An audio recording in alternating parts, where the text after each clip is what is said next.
Welcome to Epilogue Podcast, the show where we discuss some stuff that happened on a different show ages ago which nobody really cares about anymore.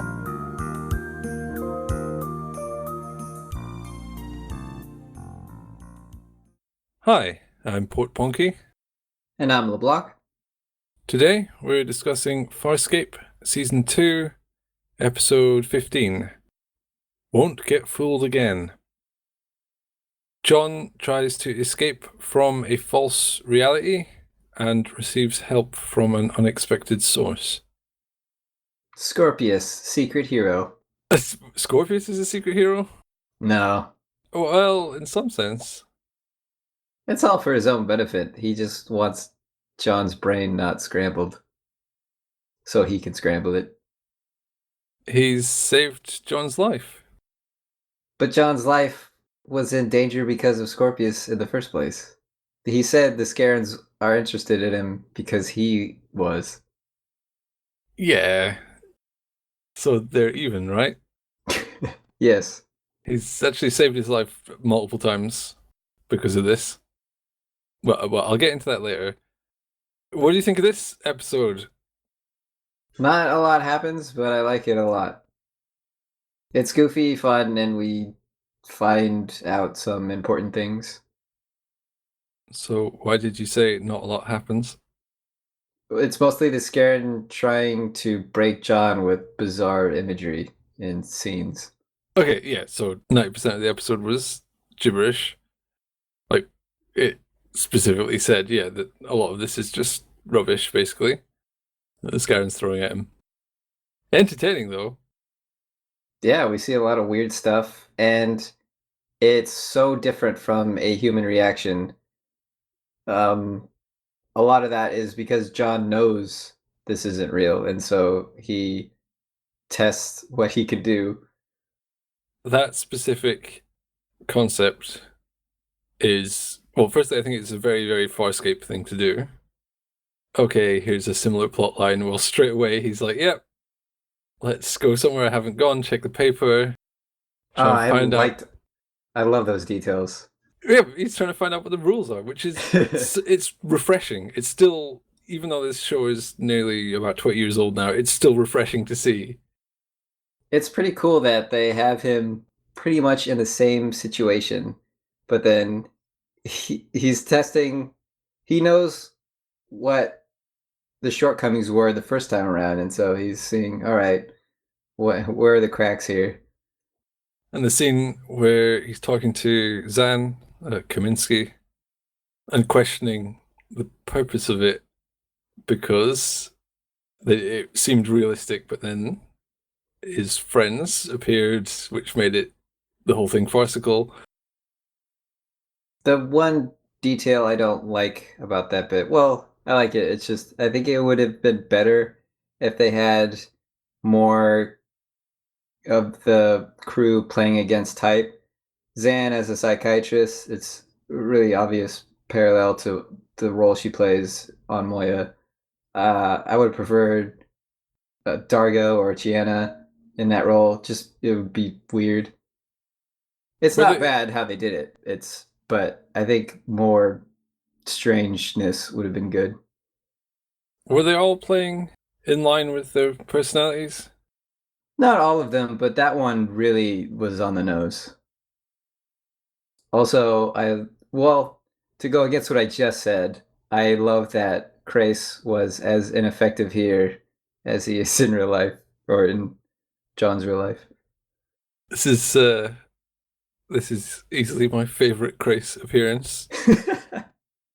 He's so angry and he can't get anything done, just like the real Crace. He charges him for 5 counts of attempted murder. It's like $30. I liked Rigel, Logan. I liked how John was just being the most obnoxious and awful person. Why not? Try to see how it feels. It's so good. All the scenes with his dad and Logan, or Rigel, it's so funny. When he shoots his dad says, "I'm very disappointed." Anyway, I'm just listing off bits that made me laugh. There's plenty in this episode to like, even though I've watched it a few times. I laughed a lot too. They did a great job of making use of this premise. I think I see what you mean. There's not much to talk about. A lot of weird stuff happened, but it was just weird stuff. Oh, I like the fake out where you think Aaron just rescued John. Did for you a split buy it? second. No, because I had in mind what Scorpius said. Don't confide in anyone. Don't trust anyone. But I still like how they did it, how they presented it, and they didn't drag it out because they probably know you're going to figure it out really quickly. And then that weird tongue thing she does to show that she's not really Aaron. That is actually something that she can just do. Right, but the real Aaron wouldn't. That's not how she says goodbye. No, I mean, it's out of character. Is it in case you thought it was like a special effect or something? Oh, it looked real to me. Yeah, it is. It's a thing that Claudia Black can do.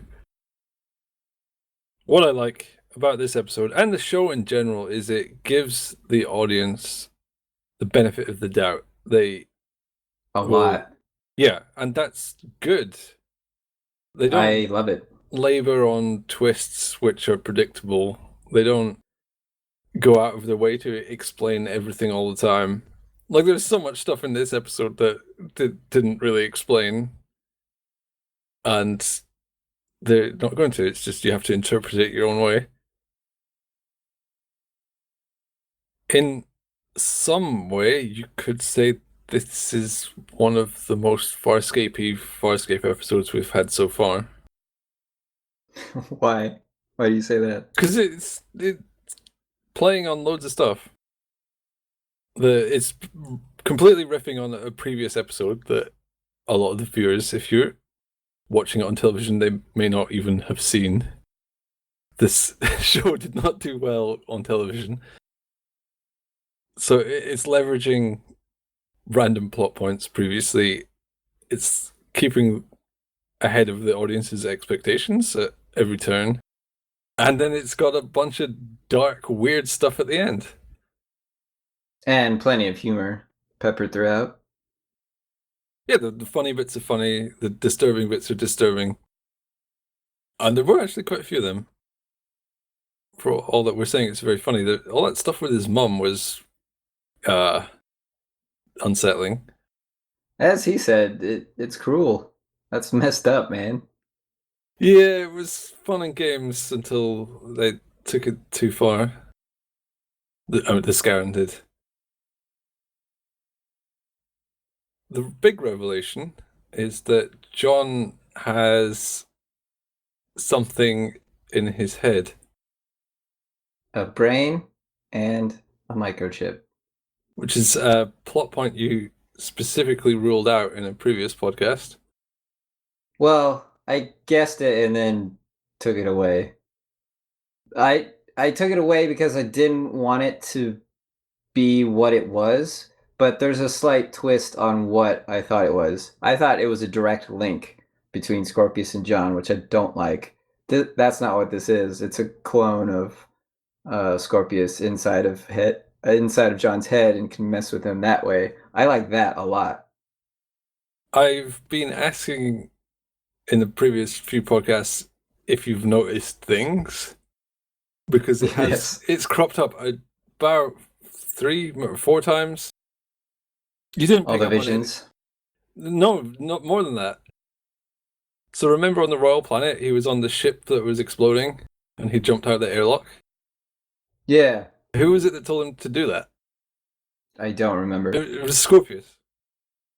Oh, there was a voice. Yeah.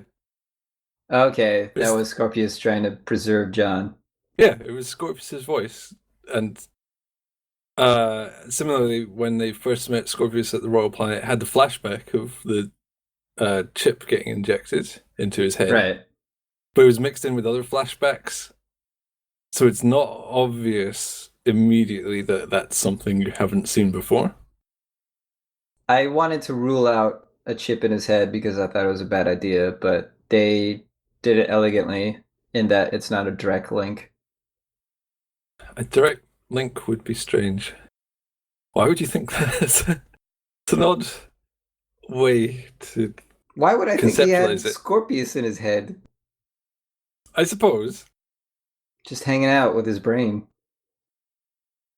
now that he does, that's great, except he doesn't know that he does. Wait, what? John doesn't know that he has a chip in his head. Did you watch the episode to the end? The end confused me. Ah, And I didn't rewind because I never do, because I'm pretending I'm watching it on television without a VCR recorder. a video cassette recorder. Yep. Good. No one has those anymore anyway, so that's accurate. So what was your interpretation of the ending? Well, now you make it sound like Scorpius talked John out of knowing he has a chip in his head. Yes. How does that differ from what you thought? I thought maybe he lied and that's not what was happening, and I was very confused because we had the imagery of the chip being inserted and it all made sense. And then no, there's no chip. So then I was confused. John says he's going to get the chip out, Yeah. and then the chip Scorpius, Harvey, says, just sort of probes him, what were you saying? What were you saying?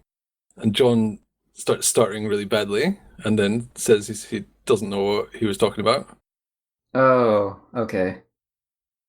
Based on that, it seems like the chip may be poking around, Yeah. just deleting a few things here and there. That's pretty scary that it has that much control. Oh, well, Scorpius is really competent. This is more competent than I even realized. He was already scary. This is another level. I'm sure it'll be fine. It's not like Scorpius would force John to do things or switch his brain off. No, he needs his brain. Well, he switched it off for a second. That was for his own benefit. But yeah, he has a kill switch, apparently. I think it's more like a reset button. I have some unit news, but it's terrible. Go on. The Scaran sets the stimulation levels to Calvo 9 and then 10. Is that temperature? Right, just stimulation level. Scarans are great at both sort of psychological warfare and adult toys. So they have very finely tuned stimulation units. Hey, that makes sense. He also said a time 635 Avneth or Kavneth 1. This is really bad unit news. Yeah, it's really bad. I just brought it up because there was some unit news. I told you it was bad. I liked your explanation, though, for the stimulation. When that Scaran's head exploded, that was pretty gruesome.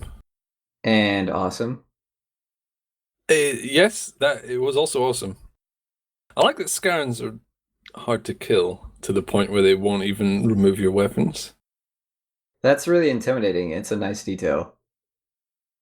I'm tempted to keep a kill count for Scarans. I think that's 2 now, because they killed one on the Royal Planet. I don't even remember. Yeah, they dumped him in the acid. Oh, yeah. The Batman set. Yeah, and now they've killed this guy by blowing his head off. Force feeding him explosives. A classic method of killing Scarans. I don't have much to talk about this episode. I'm more pumped to see where this goes rather than dissecting this episode. There's that big reveal. He has the chip, and that's the only big thing here. the rest of it is just there to enjoy, and I was fine with that. Good to see DK again. That was not exciting. You're really not a big fan of DK with his dozens of appearances. Did he even show up in Human Reaction? I don't think so. Yeah, okay, so we haven't seen him since the first episode, which was only in the first 2 minutes. Going into this episode, I was skeptical it would even work, that they were doing something they had already done, and I thought, oh, this will get tiring. But I was so glad that I was wrong. There is one major difference, and that's that they weren't trying to fool John. They just wanted him to go insane.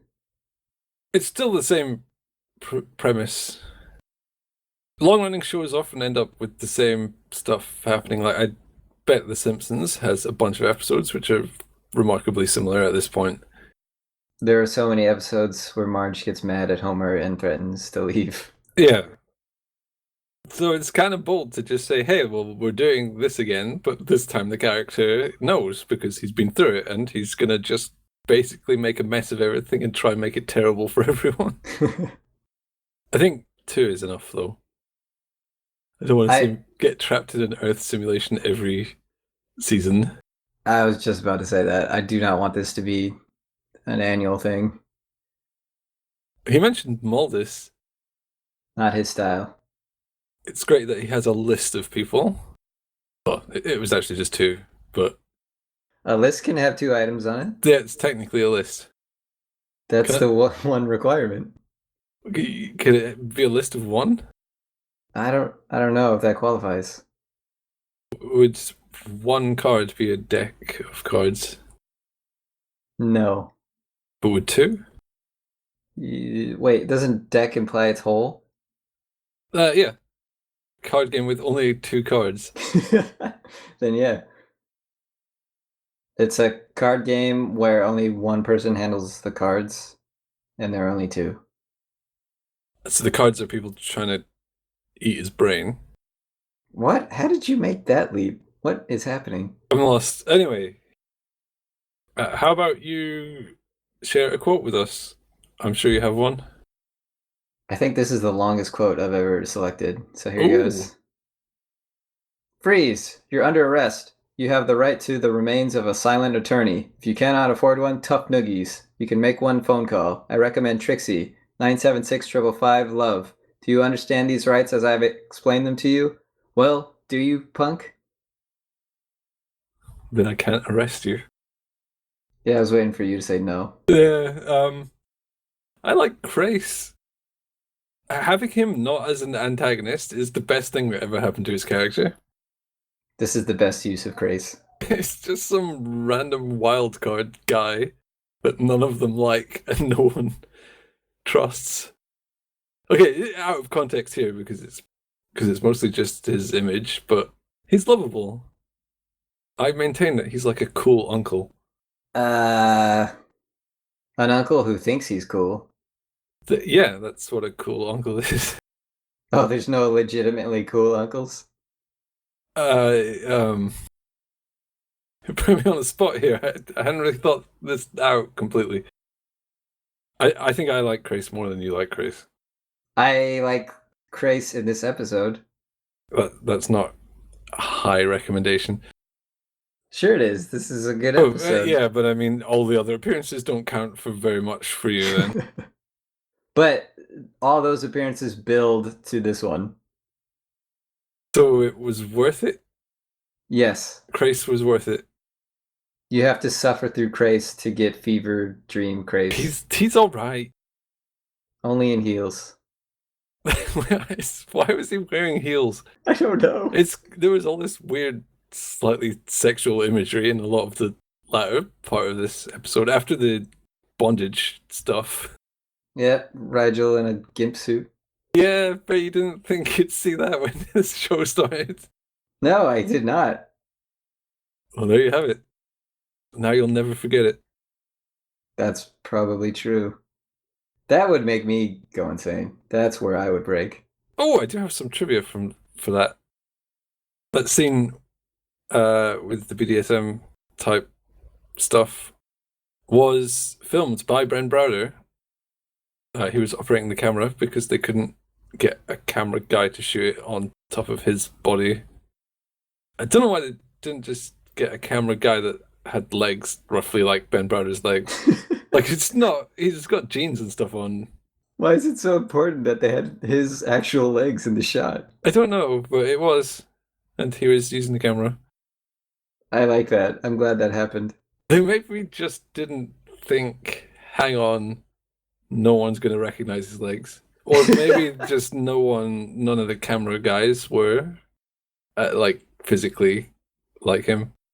Wow, or none of the camera guys knew how to leg act. Are you suggesting he's a superb leg actor?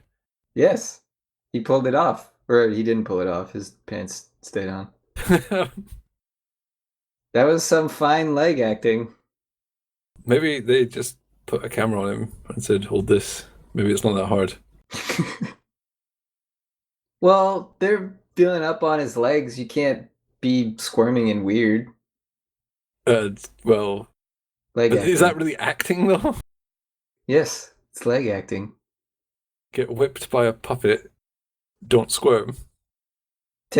Shoot a video of your legs and bet it won't be convincing that they are legs. And some other trivia.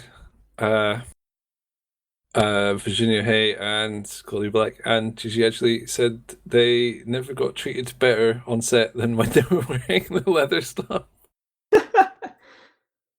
So there's a life pro tip. If you want to be treated with respect, wear a full body leather outfit. That's why Scorpius does it. That's why everyone respects Scorpius. It all makes sense now. Shall we see where the next episode takes us? I guess. Why stop now? Yes. Yeah, that would be weird. Okay, let's go. Going.